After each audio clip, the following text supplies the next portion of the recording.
Saudações tricolores, começando o 7º episódio do Papo Aleatório aqui no Backstage Tricolor. O Vitor está aqui do meu lado e vamos começar a falar logo de cara do nosso atual Camisa 7. A gente está fazendo essa brincadeira, episódio 7, Camisa 7. De onde é o Natan, Vitor? De onde ele é natural? Será que ele não é perto da tua casa aí, Vitor? É, próximo daqui, né? Estou em Joinville e o Natan nasceu em Blumenau, né? Então, catarinense, hoje veste a camisa 7.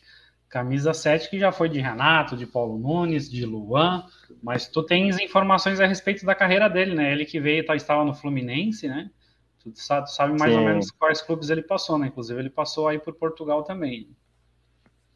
E o Natan, o legal da carreira dele é que ele estava no Atlético Paranaense, né? Que não é muito longe da cidade dele, Blumenau. É alguns quilômetros ao norte, no Paraná. E aí o Natan se destacou pela seleção brasileira, né, disputando ali os campeonatos, né, e tal. E aí um clube, né, inglês famoso de Londres, que é azul, inclusive. Então o Natan já tem uma relação com a cor azul há muitos anos. E então o Chelsea contratou o Natan, mas não é o primeiro nem vai ser o último. Sofreu, né, com a disputa de craques lá dos clubes europeus, então acabou que não jogou pelo Chelsea, né, no profissional, e foi emprestado, até que o contrato encerrou. Ele teve uma passagem também recente pelo Atlético Mineiro, né, conseguiu mostrar um bom futebol, que provavelmente foi o que chamou a atenção aí do Grêmio para contratar ele para essa temporada 2023, e pelo que eu já vi do Natan em campo, ele tem habilidade, tem visão ali no meio campo, e claro, talvez ainda está pegando entrosamento no grupo tricolor, mas eu gostei do que eu vi até agora. E tu, Vitor, o que tu achou do Natan nesses poucos minutos que a gente viu dele em campo? Sim, o futebol que o Natan tem apresentado, né, tá dando relativas esperanças, né, para quem é torcedor do Grêmio, né, então aparentemente vai ser um jogador aí que vai contribuir, né? Ele que não se firmou como titular, né? Na última partida contra o Cuiabá, ele entrou, né, no segundo tempo. Então, né, tem esperanças que esse jogador venha a honrar essa camisa, né, que, como eu já citei, né, foi de inúmeros jogadores, né, que nós vamos falar também sobre eles, né, sobre Renato, Paulo Nunes, Luan, né? Vamos falar brevemente hoje desses jogadores, né? Porque futuramente vamos fazer vídeos específicos, né? Para cada um. Mas eu queria dar os parabéns, né? Na verdade a gente está fazendo uma espécie de mini homenagem, né? Que teve um jogador aí nos anos com o final dos anos 40, início dos anos 50, que tinha o apelido de Geada, estaria fazendo hoje 102 anos. Tá? O nome dele é Breno Steffen, e aí eu estou fazendo esse paralelo do aniversário dele, que vocês já vão entender, né? Que ele fez 157 jogos com a camisa do Grêmio e marcou 93 gols, então seria uma média de 0,59. Né? Então nós vamos fazer um comparativo aqui como foi os camisas 7, né? Esse, claro, na verdade era um jogador que realmente era centroavante, né? Nem Renato, nem Paulo Nunes, nem Luan eram centroavantes, tinham né, uma forma de jogar até com certas similaridades, né? Mas esse jogador aí, né, mesmo na época que tinha muitos gols, tinha uma média interessante. Né? Então eu vou falar aqui dos números de Renato, enfim, e aguardo os comentários do Rafael sobre cada um deles pontualmente. Né? Então o Renato, sim, pelo Grêmio como jogador, fez 261 jogos e 74 gols, é uma média de 0,28. O que você pensa do nosso querido Renato, Rafael? Essa informação não deve ter no DVD, com certeza ele omitiu essa estatística do DVD. Lá ele só colocou os melhores momentos. E para o torcedor o que importa realmente são os melhores momentos, são os gols, são as taças, né? A média fica para nós, nerds do futebol, né? PVCs do futebol, que gostam aí de fazer as estatísticas, mas no final das contas, né, o que vale são as conquistas, são os gols, e ainda mais um cara que tem que fazer gol, né? Por exemplo, se o volante, né, errou 2 passes durante o jogo, ninguém vai lembrar no final do jogo, pô, errou 2 passes. Agora, se o atacante não fizer gol, o Suárez aí, o que tá vindo já da imprensa, da mídia, não tá fazendo gols. Então, atacante sobrevive de gols, o Renato, tudo bem que a média dele tá baixa aí, mas foram gols importantes, foram poucos e bons. E o Renato tem uma estátua, né? Então, é difícil reclamar dessa média do Renato, né, Vitor? Sim, com certeza, né? Mas o Renato, né, já falamos aqui em episódios anteriores que em 1987, né, na Copa União, ele foi considerado o melhor jogador, era jogador de Sim. seleção brasileira, né? Então em alguns momentos ele foi um dos principais jogadores da seleção brasileira. Já que tu falou do Suárez, né? Tá certo que essa média não foram contra os melhores times, né? Mas o Suárez tem 11 gols em 19 jogos, daria uma média de 0,58.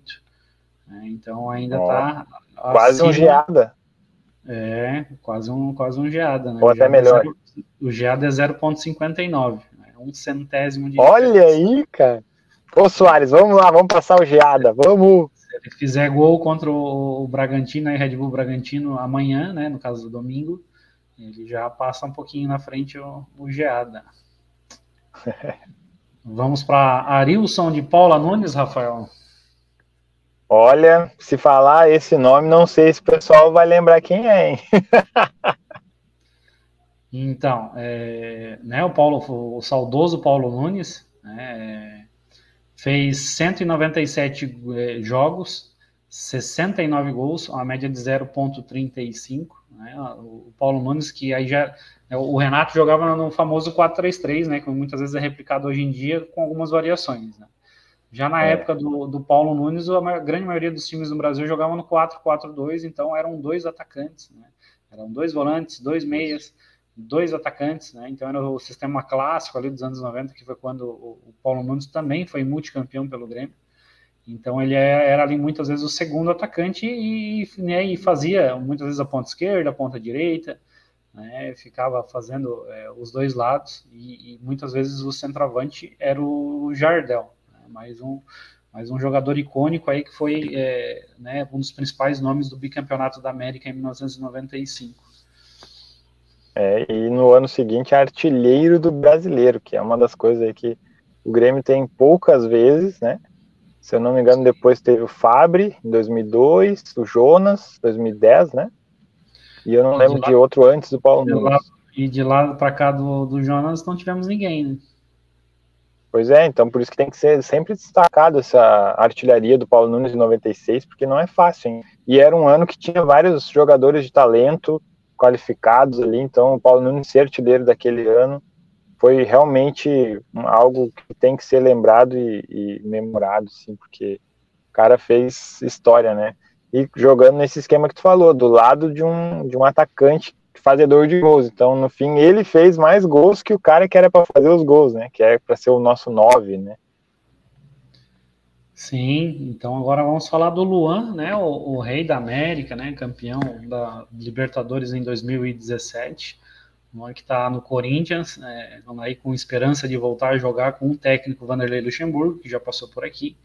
O Luan, desses 3, foi o que mais jogou. Né? Pode não parecer para alguns, talvez para o pessoal recente pode ser meio óbvio, né? Mas para mim, que sou gremista desde a época de Paulo Nunes, não é tão óbvio assim. Né? E o Renato ficou muito tempo no Grêmio também. Ele fez 293 jogos, 77 gols e uma média de 0,26. Né? A média mais baixa, né? O Luan ele flutuou por algumas posições, né? No período de Grêmio, no início da carreira, era um jogador que tinha uma arrancada, muitas vezes pegava uma bola ali, às vezes próxima do meio de campo, né, ia até praticamente fazer o gol, muitas vezes fazendo gol, muitas vezes dando passe. Então jogou como falso 9, segundo atacante, ficava flutuando ali, né, entre as duas linhas do adversário.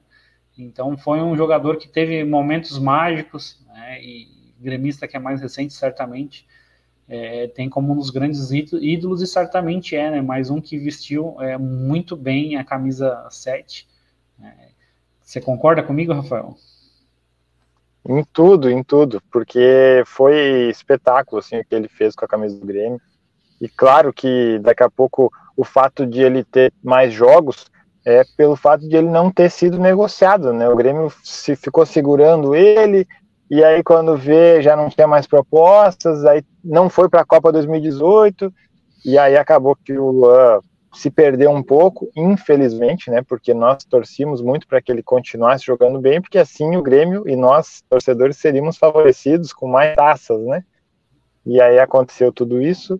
Então acho que faz sentido ele ter mais jogos, porque realmente ele não foi negociado, ele ficou, enquanto que o Renato, se for ver realmente ali, a gente até estava fazendo em off aqui, as temporadas que o Renato jogou como, né, titular, vamos dizer assim, foram menos, né, e do que o Luan, e aí depois o Renato acabou sim sendo negociado, o Paulo Nunes também logo foi negociado, e o Luan não, o Luan foi ficando, e por isso que ele tem mais jogos, e também talvez porque hoje se usa mais, né, os jogadores, parece que, não sei, tem mais jogos, não sei, a gente parece que está diminuindo o calendário, mas no final das contas, se for ver os números, não está diminuindo o calendário, os jogadores jogam muito ainda, e eu acho que deveria ser feita alguma mudança aí nos calendários, mas isso não vamos falar hoje disso, só quero lembrar então que esses três que a gente falou, né, são os três campeões da Libertadores pelo Grêmio, só eles vestiram a 7 em títulos de Libertadores pelo Grêmio, então realmente são importantes, e é uma coincidência, né, que os três foram destaques, né, com a número 7, incrível, assim, parece que se não tivesse o primeiro aberto, né, a porta da camisa 7, depois talvez não daríamos tanta importância, né, assim como o Pelé, ninguém dava importância para 10, depois do Pelé que se começou o 10 é o craque do time, então o Renato é para a gente, assim, a justificativa, né, da camisa 7 ter esse peso, e aí depois, claro, deu continuidade com o Paulo Nunes, com o Luan, e vou falar que estou na torcida pelo Luan agora com o Luxemburgo, vamos ver se volta, se recupera o futebol. É triste ver o Luan nesse... Pô, o cara fez agora 30 anos, imagina, 30 anos é a idade que é para estar pouquinho no auge, depois do auge ali, ainda tá jogando bem, mas não, o Luan já dá a impressão de que já encerrou, mas eu acho que dá para recuperar, porque a gente passou por isso com o Ganso, todos achavam que o Ganso tinha encerrado a carreira, olha aí, ó, o Ganso voltou, tá voando no melhor time do Brasil. Isso é verdade, né? Falando aqui, 83, tá? Que foi quando o Grêmio foi campeão do mundo. O Grêmio fez, por coincidência, 83 jogos, tá? Eu vou buscar aqui rapidinho quantos jogos a gente fez em 2017, mas esse número, para a época, tá? É um número alto. O Grêmio em 2017 fez menos jogos. Fez 79 jogos, né? Mas com certeza, né, tipo, naquela época se jogava menos do que se jogava hoje, né? Acabou por coincidência, naquele momento ali, ter tido muitos jogos, né? O Renato fez o primeiro jogo pelo Grêmio em 1980, naquela temporada foram 6 jogos, só que na temporada de 81 foram só 3 jogos, tanto é que ele nem participou do time que foi campeão brasileiro, né? Então ele viria a aparecer em 82, que a gente foi vice-campeão brasileiro, o time que classificou, né, para Libertadores Libertadores de 83, né, e acabou sendo o grande nome naquela competição, né, no Mundial, né, na verdade no Mundial, né, então a gente às vezes tem essa ideia que hoje se joga muito mais, mas daquela vez não foi bem assim, né? Sim, eu lembro que não existia muitos campeonatos fora, assim, tipo, além dos que existe hoje, existiam mais campeonatos, taça não sei do que, taça daquilo, hoje já não existe mais essas taças aí, não existe amistoso que vale taça, raríssimas oportunidades que acontecem. Hoje o gauchão é mais curto, naquela época o gauchão era um semestre praticamente inteiro, e às vezes até o segundo semestre, né? Curioso hoje pensar que o gauchão disputado no segundo semestre, né? E o brasileiro no primeiro. Então, eu acredito que a questão também física, né? Hoje é muito mais exigido dos jogadores, é um futebol muito mais físico do que antigamente. Tanto que se chamavam jogadores de futebol e hoje se chamam atletas de futebol, né? Hoje o jogador de futebol, vou dar o exemplo aqui, Luan. O Luan ainda é um jogador de futebol, ele não tem condições para jogar um futebol do nível que é hoje, né? Ele tem que mudar isso, tem que melhorar. Então, são aí as comparações do futebol dos anos 80 com o futebol de hoje. Eu gosto sempre de fazer, é legal a gente fazer essas comparações, até com década de 40. Eu fiquei imaginando agora como que era a vida do Geada, se ele tinha alguma outra coisa, alguma outra atividade, ou se só o futebol conseguia manter financeiramente a vida do Geada. E foi legal saber que ele é lá da minha região também, Vale dos Sinos. Muito feliz em saber. Vou pesquisar mais sobre o Geada. E talvez até, Vitor, vamos aprimorar, né, o artigo dele lá na grêmiopedia.com. O Geada ele nos deixou em 2006, né? Então não faz tanto tempo assim. Então, seguramente não é difícil para a gente estar fazendo uma pesquisa aí, tá levantando, né, a história desse jogador que foi campeão gaúcho em 1949. Eu queria fazer meio que tentar fazer uma retrospectiva rápida aqui, em uma outra oportunidade a gente pegar e aprofundar certos tópicos, né? Porque a gente até vai em breve estar falando a respeito da parceria que o Grêmio teve com a ISL, né, já que é época de SAF, né, de Sociedade Anônima de Futebol, né, onde os clubes estão virando empresas. Inclusive, o nosso próximo aniversário amanhã é um clube assim, né, que é um clube da Red Bull. Né. A Red Bull tinha iniciado um projeto com o Red Bull Brasil, não funcionou do jeito que eles gostariam, eles preferiram adquirir o Bragantino do que ficar insistindo no Red Bull Brasil. Né? Então, lá no início dos anos, né, lá no ano de 2000, o Grêmio fez essa parceria com a ISL, né, uma empresa de marketing, que, né, fez várias promessas e alguns investimentos aí no Grêmio, que a gente vai estar contando nos próximos episódios, né, com um convidado especial, né, com o Fábio. Mas o Grêmio, depois disso aí, teve um problema sério, que acabou sendo rebaixado para a Série B, e houve toda uma reconstrução, né? Essa reconstrução que passou por a construção da Arena, que foi inaugurada em 2012, né? Aí voltou Fábio Koff, que aí mudou as cláusulas do contrato para serem mais benéficas para o Grêmio, porque era um contrato que não era tão vantajoso assim para o clube. E naquele período ali, o Grêmio contratou um profissional para as categorias de base chamado Júnior Chávari. Tá? Por que eu estou entrando nesse assunto? Porque daí, naquele período ali vieram atletas como o Wallace, que a gente citou no vídeo anterior, vieram Everton, moldes parecido, e o próprio Luan. Né? O Luan, ele foi um jogador que ele fez praticamente toda a base fora do Grêmio. Ele chegou já em fim de base, né? E era um projeto que o Júnior Chávari tinha colocado nas categorias de base do Grêmio para estar contratando esses jogadores, né, que estavam fazendo a sua formação em outros clubes, mas demonstravam ter um grande potencial. Né? E o Luan, o Brasil deveria ter muito mais carinho por ele pelo seguinte: né? Em 2016, a Olimpíada no Brasil, tu me corrija aí se eu falar alguma coisa errada, Rafael. O Brasil empatou os 2 primeiros jogos e com a entrada do Luan teve aquela virada de chave.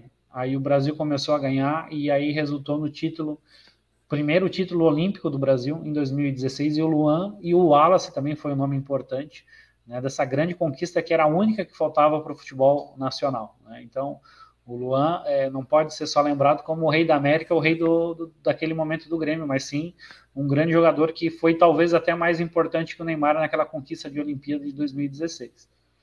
Você discorda de mim, Rafael? Verdade. Eu acredito que o Neymar estar na equipe, sim, ajudou o Brasil a ser campeão. Mas sem o Luan, né, ou só o Neymar, não daria. Até porque a gente tem visto nas Copas, né, que só com o Neymar o Brasil não está ganhando as Copas. Então, nas Olimpíadas, não teve só o Neymar, teve o Luan, que sim, abriu um buraco nas defesas das equipes que a gente enfrentou. Então, realmente, ele é peça importantíssima para a primeira medalha de ouro. E agora a gente já tem 2, hein? Olha, rumo ao penta de novo. O Brasil tem que voltar a ser grande. Ó, achei legal tu ter trazido isso aí, porque em 2013, quando ele chegou ali no final de fevereiro, início de março, junto com outros 2 atletas, que agora eu não vou me lembrar o nome deles, mas eles vieram, né, do interior de São Paulo. E aí, o Luan, ele foi para o projeto Lapidar. ele não foi para jogar logo o sub-20, porque aí em 27 de março ele fez 20 anos, então ele já estava no Grêmio quando ele fez 20 anos. E aí ele foi pro projeto Lapidar, meu amigo. Se vocês não sabem, pesquisa aí, eu acho que nós temos que fazer um perfil, um artigo sobre o projeto Lapidar, porque, cara, imagina um jogador com 20 anos ir para um lugar separado, treinar fundamentos. Pô, hoje em dia tu faz isso, o empresário liga na hora, eu vou tirar meu jogador desse time, agora, eu tô indo aí. Então, é incrível o que fez o Grêmio, e deu certo, porque em 2014 ele estreia no profissional e, cara, ele tava voando. A gente não entendia como que aquele menino magrinho conseguia driblar, conseguia dar as arrancadas. E por quê? Porque ele foi lapidado. Então, o Grêmio tem muita mão, né? Muita, me fugiu a palavra agora, mas fez parte da conquista o trabalho do Grêmio. Depois deu resultado. Então, plantamos em 2013, lapidando o Luan. E a colheita veio em 2017 com o Luan sendo o rei da América. E claro, quando ele foi rei da América, ele já tinha sido destaque nas Olimpíadas em 2016. Então não era surpresa em 2017 ele ser o rei da América. Ele já estava numa crescente, né? E é legal o Vitor lembrar isso aí, porque realmente a gente tem que valorizar mais o Luan e de alguma maneira tentar salvar ainda esses anos que sobram da carreira dele, que restam. Sim, com certeza. Agora vamos puxar aqui jogos históricos. Hoje faz aniversário aí da conquista do bicampeonato gaúcho de 2007. A gente venceu na segunda partida o Juventude por 4-1. Quem marcou os gols do Grêmio foram o Tcheco, 2 vezes, Diego Souza e Lúcio. Ali já era o início daquela pós segunda divisão, né? Tivemos 2006 um bom campeonato na Série A, mas aí tivemos esse título aí que naquele momento foi importante, né, para essa continuidade de reconstrução do Grêmio. Tu se recorda algum fato dessa partida, Rafael? Cara, eu lembro que eu tava lá na mureta do portão 13, bem na linha do meio de campo, né? E o jogo tava tranquilo, né? O Grêmio logo abriu o placar com o Tcheco e depois começou a chover e o estádio olímpico inteiro pulando, incentivando o Grêmio na chuva, e foi assim incrível, né? Claro que a gente fica com aquele gostinho, né, de poderia ter sido Grenal pra gente ser campeão em cima deles e tal, mas cara, campeonato, taça é taça, não importa o adversário. Se o Inter não chegou até a final, o Grêmio não tem culpa, era o Juventude, a gente foi pra cima, fez o que tinha que fazer. E eu lembro que o Juventude no jogo lá de Caxias, né, tinha dado trabalho, e a gente pensou, vai ser um jogo difícil, e no final foi tranquilo, 4-1, fomos campeões, bicampeões, né?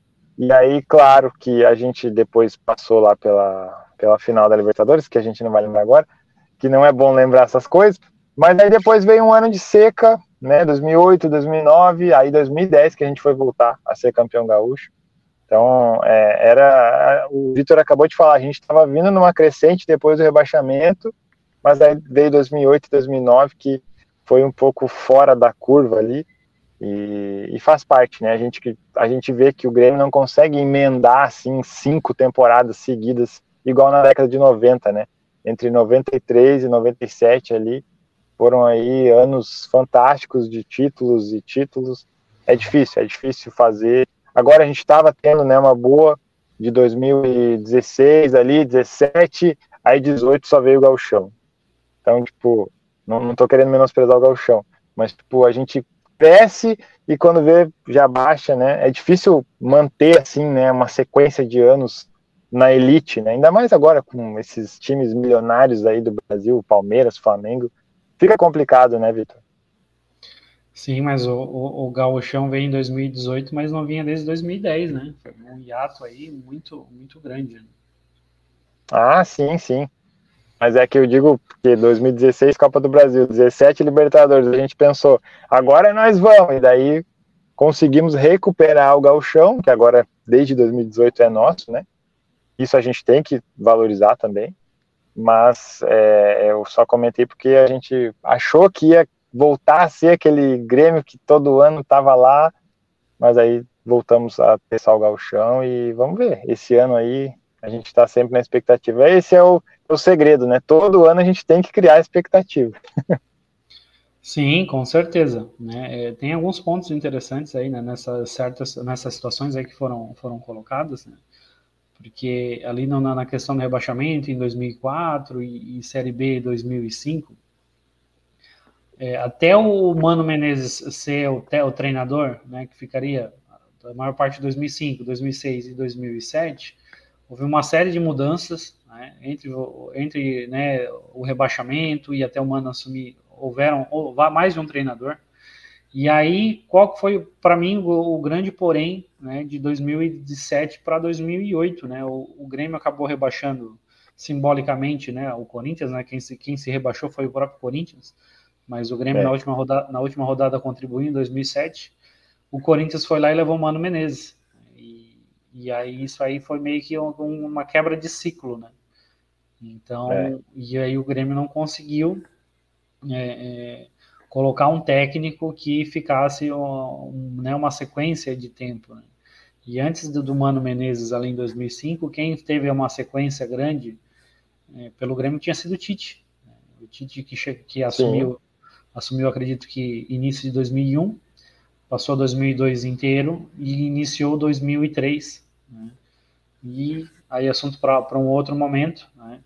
E mais recentemente a gente teve o Renato assumindo em 2016, sendo campeão, depois Libertadores, mas houveram uma série de situações que a gente até hoje não sabe exatamente o que aconteceu, que fez com que o Grêmio tivesse, né, essa nova queda e mais uma vez a gente está em reconstrução. Só que dessa vez aparentemente essa reconstrução ela é muito mais rápida, né, porque tu sair de uma segunda divisão e contratar um jogador do calibre, né, da estirpe do Luis Soares, não é comum, né? Não se vê isso aí todos os dias. Né? Então, estou bastante esperançoso em relação ao Grêmio nos próximos anos. Esse ano é difícil a gente conquistar alguma coisa, mas se a gente for bem no Brasileiro, a gente pode estar, quem sabe, faturando o tetra da Libertadores ano que vem, né? Não é impossível. E aí resta saber quem vai ser o 7, né, nessa conquista. Boa, a gente começou falando do 7 e agora para encerrar voltamos à interrogação. Quem será o 7 do Tetra? Boa, gostei dessa, hein? Seguindo aqui o nosso roteiro, né? Queria só ter uma curiosidade, muita gente não sabe. Né, já faz alguns anos aí no futebol aí que tem um cargo aí que é o diretor de futebol, que é aquela pessoa responsável pelas contratações, né, e esses moldes como é hoje, né, de ter uma pessoa meio que exclusiva para isso, meio que começou com um cara chamado Rodrigo Caetano, que ele foi jogador do Grêmio. Né? Então hoje, hoje é dia 6, ele está de aniversário, né, 6 de maio, 53 anos, ele que fez apenas 6 jogos com a camisa do Grêmio, né, mas né, foi um dos primeiros profissionais a exercerem essa função de específica, né, de estar correndo atrás e contratando jogadores. E já que estamos falando dessa parte empresarial, recentemente a gente teve todo aquele imbróglio, né, referente ao Adriel, né, muitas situações aí que obscuras, digamos assim, e ontem o Adriel acabou postando, né, no seu próprio Instagram um pedido de desculpas, né? Eu e o Rafael aqui citamos várias vezes que estava faltando humildade ao jogador e dessa vez ela apareceu. Né? Talvez inspirado no próprio Messi, que acabou fazendo um vídeo de pedindo desculpas para a torcida do Paris Saint-Germain. Eu vou ler aqui rapidamente, o pedido de desculpas do Adriel e depois eu aguardo os comentários do Rafael. Então vai pensando aí, Rafael, que você vai falar a respeito do goleiro Adriel. Ele fala assim: fala torcedores gremistas, venho aqui pedir desculpas por todo o transtorno. Quero pedir desculpas por meus erros. Foi um momento bem complicado para minha cabeça. Peço que vocês me deem a oportunidade de virar esse jogo com o apoio de todos. Nova página daqui para frente. Será só alegria. Deixar bem claro que algumas coisas ditas não foram na intenção de machucar a ninguém. Pedir desculpas aos meus companheiros e pedir desculpas aos meus companheiros e assumir meu erro. Jamais quero ir contra a instituição Grêmio, Sou o que sou graças ao Grêmio. Novamente peço desculpas a todos, quero conquistar a confiança de todos, vamos juntos. Esse aí foi o pedido de desculpas aí mostrado pelo Rafael na tela aí, que o goleiro Adriel postou. O Adriel que é uma esperança né, no gol gremista, e eu particularmente, né, acho que já deixei claro nos outros vídeos, eu torço muito para com que ele permaneça no Grêmio, não somente até a janela, né, e quem sabe faça história, né, porque um clube copeiro como o Grêmio tem que ter tem que ter um goleiro que faça a diferença. Eu acho a história dele linda, né, cara? Um cara que veio da Bahia, que lembra, né, fisicamente, assim, o Dida, que também é baiano, que é pentacampeão com a seleção brasileira, e aí cria do Grêmio, casou com uma gaúcha, né, já tem aí 2 filhos aqui, gaúchos também, claro, e tem esse relacionamento, né, com o Grêmio, porque imagina, um cara que vem assim da base, ele é torcedor, ele acaba virando torcedor, então ele é torcedor do Grêmio. E ele teve aí a exposição, né, para o mundo com o seu destaque dentro do campo, com a camisa do Grêmio. Então, nada melhor do que ele continuar para poder fazer história aqui dentro do clube, erguer taças, e daí depois sim, quem sabe, o futuro a gente não sabe, mas e talvez até uma coisa que o Vitor já falou, talvez ano que vem, Olimpíadas, porque ele tem idade para ir para as Olimpíadas ano que vem, então a gente sim torce muito para o Adriel, fica feliz, né, com essas palavras aqui que ele escreveu, né, ele não teve assim, o Messi, tu comentou, o Messi fez vídeo, né, se eu não me engano, ele não escreveu, né. O Messi fez talvez um vídeo. Talvez o Adriel poderia ter gravado o vídeo, mas não sei se ele tá pronto, né, para botar a cara assim, né? Mas porque ele é meio tímido, pelo que eu vi, assim, ele não é muito da resenha, né? Então, talvez isso ele vai aprendendo aos poucos, né, com a experiência. Então, realmente, eu tô agora empolgado com essas palavras dele e talvez nos treinos que a gente vai saber se ele vai voltar a ter oportunidade. Só depende dele. Se ele for bem, o Renato vai dar chance para ele. Isso aí é certo, porque a gente tem visto que o Renato tem dado chance para quem merece, né? Quem tem se dedicado, quem tem trabalhado. Então, torcida aí pelo Adriel. Que bom que as coisas estão, né, se ajeitando. Tá tudo ficando transparente, claro, cristalino, como eu gosto de dizer, para que ele possa, então, ter novamente o apoio do torcedor, porque aquele episódio lá, ele foi vaiado, né, no aquecimento para o jogo, né, com o ABC pela Copa do Brasil na Arena. Então ali eu já fiquei preocupado, a torcida já não tá apoiando ele. Então espero que agora a torcida volte a apoiar ele, porque ele tá tentando deixar tudo transparente e mostrando que respeita o clube em que deu oportunidade para ele ser profissional. Sim, exatamente. A questão das vaias foi no pós-jogo, né? Geralmente é um trabalho que os atletas que não jogaram na partida fazem, né? Um trabalho né, no fim, aí ele acabou sendo vaiado. Né? Então, amanhã a gente tem Grêmio e Bragantino. Né? Esse confronto já aconteceu 14 vezes na história. 4 vitórias do Grêmio, 5 empates e 5 vitórias do Bragantino. Então, é o momento de a gente empatar essa estatística, e aí eu gostaria de saber, né, quando que, se por um acaso o Adriel vá voltar à titularidade do Grêmio, quando que isso vai acontecer, né? Porque será que vai ser amanhã na Arena do Grêmio, ou se vai ser na próxima rodada contra o Palmeiras, né, porque é um jogo complicado, né, um dos maiores elencos, um dos maiores e melhores elencos do Brasil hoje, no momento, né, ou se vai ser contra o Fortaleza na Arena do Grêmio na outra rodada, né, porque eu não sei se o Renato já vai chegar e já vai colocar o Renato assim já de frente à torcida, mas aí também não sei se ele já vai jogar num jogo grande. Né? É um baita pepino pro Renato resolver. Então tá certo, Rafael, era isso que a gente tinha para falar hoje? Sim, agora vamos ficar na expectativa de amanhã do jogo, e antes do jogo a gente vai fazer um episódio, a princípio, né? E depois, na segunda, vamos falar um pouquinho do jogo e já com um convidado especial também na segunda-feira para tratar aí daquele assunto que tu já tinha comentado, da possível SAF, né? Quem sabe um dia o Grêmio vire uma SAF. É nóis, Então, tamo junto. Deixa teu like aí, comenta, te inscreve no canal, ativa as notificações para ficar por dentro aí do Backstage Tricolor. Até a próxima. faltou a gente falar qual que vai ser a palavra para botar no comentário, né? Uma palavra aí Verdade. uma palavra meio aleatória Verdade. aí para a gente colocar nos comentários, né? A gente falou de camisa 7, a gente falou do Adriel, empresário, falamos, né, de Grêmio. Eu vou sugerir uma, vamos ver se tu gosta. Vai lá. Geada. Geada, boa, ótima.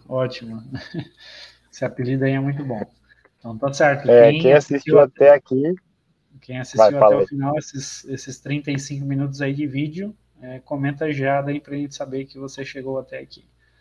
Tá certo, Rafael? É isso aí. Feito, valeu, até a próxima. Valeu, obrigadão.